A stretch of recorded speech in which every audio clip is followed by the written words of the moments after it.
Spring is here, our season is well on its way. Let me take you on a tour to show you what's happening here at Terramor Farm.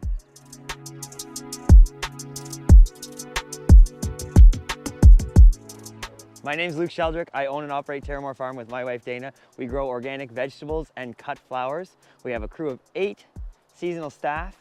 We sell to restaurants, retailers. We also do farmers markets and a small CSA. So we make our living doing this and we love it, and we want to share all the information with you. So if you're a gardener, just have an interest in this, please like, subscribe to the channel, and check out this video. Spring is always a really exciting time on the farm. We have plenty of projects and also plenty of aspirations and excitement for the year. And there's always a few little things that are gonna humble you right away. So as I say, I'll walk you through, share you some of the things, successes so far, but also some of our failures. Let's get to it. This is some of our first field crops that we'll have ready soon. This is 8 beds of kale. So we have a large restaurant client, a couple that really like their kale. So this is something that we have a lot of. And then we also have a few direct seeded crops under the insect netting right here. Another field crop that we have going is 8 beds of onions. So that's a mix of white, red, and hybrid shallot that we really like to grow as well. So this is a really nice plot. We've already been through 1 weeding here. Alex is just doing the first cultivation of this area. So this is our second field planting. And you can see the scallions are nicely done.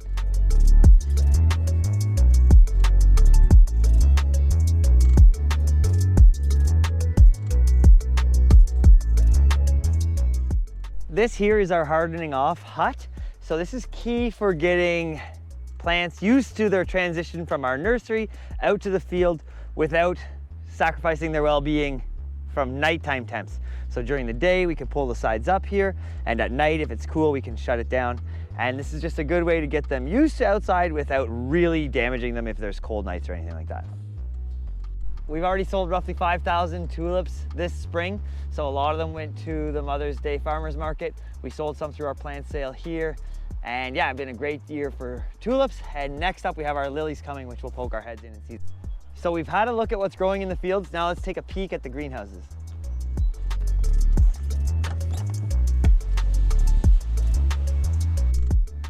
I'm really excited to make a video in the future about our plant sale, and you can expect that this spring. But right now I'll just quickly say that this is a lot of what we did for it, and it's a huge profitable opportunity. We all grow, like for any farm, we all have a space like this, and you might as well utilize it because you can charge 5 to 7, depending on your area, for these individual plant packs. And you're already paying to heat your space. You're already paying labor. So it helps with this spring income. And you can see here, there's literally thousands of dollars worth of plants just right in this little space. It's great to connect with our community as well. So we run it for 3 weekends. And like I say, we'll make another video so you can see, but that's a big part of what's going on here. This Saturday's our last one. This is the rest of the nursery here. We have some pre-orders back here.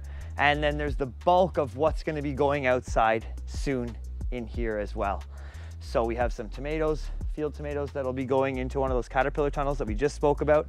Our basil, so that fills one of the tunnels we just spoke about. We've got all of our sweet peppers up here next to the beans. So you can see we're a little bit over capacity. All of the eggplants that we said are going out next week. And then another succession of cucumbers for our far greenhouse, which we'll poke our head in and take a peek at. And plenty of flowers. Something new we're growing this year is ginger, really exciting. We've got our tomatoes in here. This is all of our heirlooms. So there's 240 here. We're training them to a single leader rather than a double. And then it's our first year doing string beans, which we're really excited about, or like pole beans. And look, they're coming. That's so exciting. I'm just gonna eat this one anyway. So we're over capacity, as I said. Lilies and peppers are sort of along these pole beans. Lilies are coming.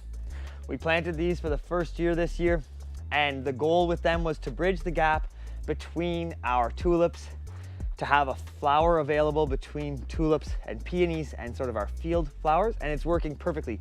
We have our first 6 bouquets going to market this week. We think there'll be plenty more, and then the following week we'll definitely have peonies. So It's all about planning, and this is a great example of it working out for us.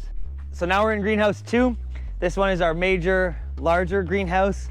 Again, these are both fully automated by Orisha. So furnace, automatic roll-up sides, etc., to control the humidity, the environment, etc., even the irrigation. And we have 2 beautiful rows of cherry tomatoes that are trained to 2 liters. So you can see that Y shape forming here. And then 2 beds of cukes, 1 Poniente, 1 Katrina, so baby and English style. We're already getting our first harvests of the Katrina cucumbers, so they're going to market this week. They'll be on our retail and fresh list next week. And we're expecting tomatoes within maybe 2 weeks. They're coming along nicely. And then 2 beds of basil that are sort of overgrown and getting eaten by grasshoppers. So they're soon going to be replaced with those cucumbers that we just saw in the nursery. So on our farm, we have 4 caterpillar tunnels, and we're always using them to extend the season for early season crops. And they're amazing for that versatility. We can move them easily and then put them onto places for summer crops later. So let's look at what we have in them right now. This is our first one. We have scallions, little gem lettuce, kohlrabi and fennel, and some bok choy. So in this one, we wanted some quick growing crops to get them out to market as quick as possible. So we've already been selling things from this one. We also use them for long season crops. So behind me here is an example of a situation where we used it for long season crops. This here is 4 beds of beets. So we've actually moved it off. These won't be ready for a little while, but we'll have them before others. So maybe 2-3 weeks earlier than we would have had them. Right next to it, we've got these beds prepped, the tunnel's being moved, and we're going to have sweet peppers in there next week. Same with the greenhouses. We've already pulled crops out of the tunnels. We're flipping the tunnels onto our summer crops. And all this while, we're also maintaining the weeding and the things in the field. We're using our tarps for occultation to help get ready for the next planting. So we have, this is 8 beds here. We'll be prepping those next week. And we're also keeping the crew, the new members, getting them trained up, ready to go, and learning about all the details about everything to do with the farming. So that's from weeding, transplanting. So there's new crew members learning all the steps as we go, sort of. A great example behind me here is the cat tunnel that they're just putting up. So plenty of great things already in the ground, already heading out to market. The tunnels are packed. We're moving them onto new sections to get our summer crops in. The greenhouses are already actually through some crops and have their second crops in, and now almost producing as well. Plant sale has been a great success. Now let's just take a peek at some of the projects ahead for the summer. So there's a few big projects from this spring. This one is behind us, literally and figuratively. This is a flower tunnel that we've built, and it was a spring project. We started in the fall, we got the posts in, and this has gone up now. And we're really happy with it. This one's from Tessier. It's more than just a caterpillar tunnel. It's almost like a miniature greenhouse. So it is a Gothic style. It has the roll-up sides, and we're absolutely loving it. Right now we have a spring planting of flowers going. So some snapdragons, cosmos, etc. Then we have our Lysianthus going in here, these 2 beds. And this will serve all kinds of amazing things in the future as well. So we're just getting used to it, really amped on this. And it ended up being a pretty big project. I was expecting it to be like a typical cat tunnel, but this baby is a lot more rigid. Like I say, solid end walls, roll up sides. So this ended up being over a week to complete, but well worth it. Incredible project. Another thing we're often doing is setting up standard operating procedures. So that's just getting things into place, systems in place, anywhere where there's lack of clarity or questions. Bryn, our manager, and I work together to make sure we have something in place to smooth out all of the problem areas.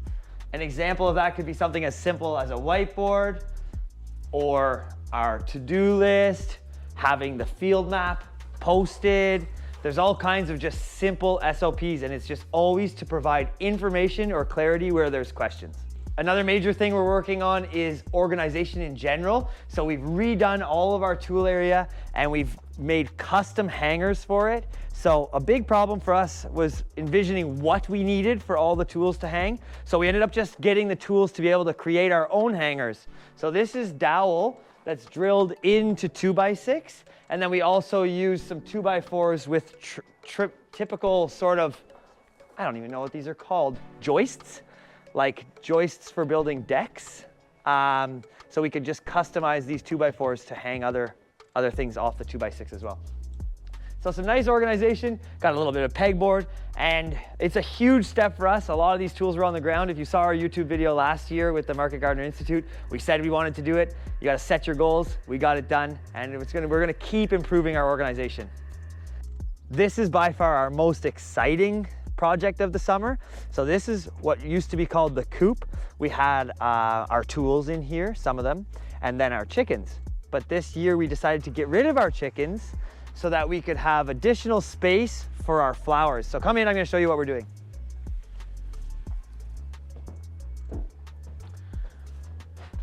We're actually removing the roof here so that this is gonna be nice and open. We're going to put in additional windows, and then in the future, we'll be turning this room where the chickens were into an additional cold room. So it'll actually be our third cold room.